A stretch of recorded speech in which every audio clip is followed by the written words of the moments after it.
Switching gears, hecklers shout down the Athens mayor in Georgia as he denies the city's sanctuary status amid fallout over the murder of Georgia nursing student Laken Riley. Watch this from yesterday.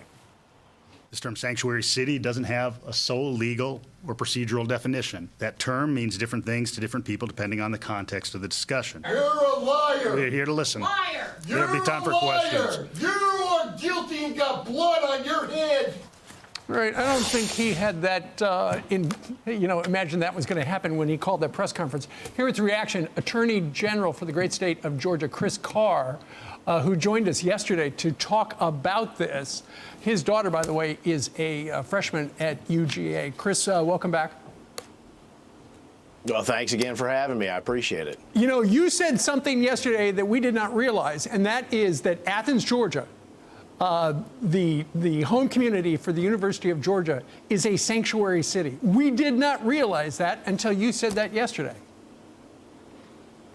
Well, you were talking about predictions. I predicted yesterday that the mayor was also going to engage in word games and pretend that they didn't do what they did back in 2019 and ignored the law. But that's exactly what happened. They had a group of folks that ran as under the socialist ticket, and this is what you get when you elect folks like that. The good news is there is pushback. That doesn't represent the University of Georgia. It doesn't represent the values of the state. There's a great city council member named John Culpepper that's gotten elected to push back. But as I said yesterday, this is no longer political theory. And they loved back in 2019 when it was all in vogue with the elite left to create sanctuary cities and have DAs ignore the laws. But this is what ends up happening, that we have a loss of life. You know what? We've got a soundbite from 2019 since you just mentioned that. And here's the mayor alluding to they have this special status, whatever you want to call it, because of Donald Trump. Watch. It is not my intention when they elect the sheriff to cooperate with those detainers. I see it as the sheriff's responsibility, any law enforcement, to protect and serve the community. If we're, I guess, antagonizing people because they are, undocumented, then they built that fear in them, and they're not likely to come to us, not only when we need their help, but when they need our help.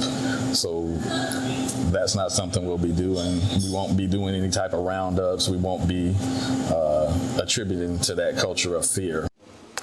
We got our wires crossed. That's the guy who was running for sheriff back in 2020, John Williams, saying he would not cooperate with ICE, which essentially, Mr. Attorney General, is what a sanctuary city is, right? That's right, and I'm disappointed in that. I couldn't disagree with the sheriff more on that position, and I would encourage him to quickly pivot and change from that policy and instead work with law enforcement. But I know this, that doesn't speak for the law enforcement members that I work with, and I know it does not speak for the sheriffs around the state of Georgia.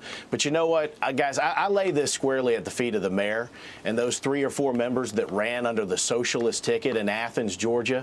They're the ones that chopped the wood, that built the fire and lit the match. They're the ones that created this environment where folks felt like they couldn't work with law enforcement, and now they're trying to say it's not them, and that's just flat wrong. Well, ultimately, the proof is in the pudding. Mr. Attorney General, is Athens, Georgia now working with ICE?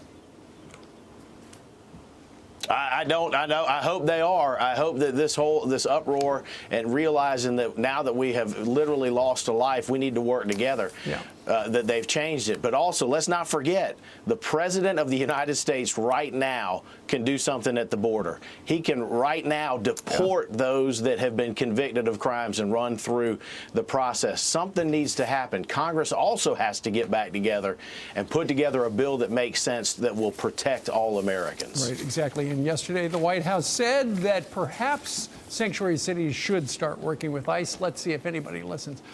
Chris, thank you very much for joining us today.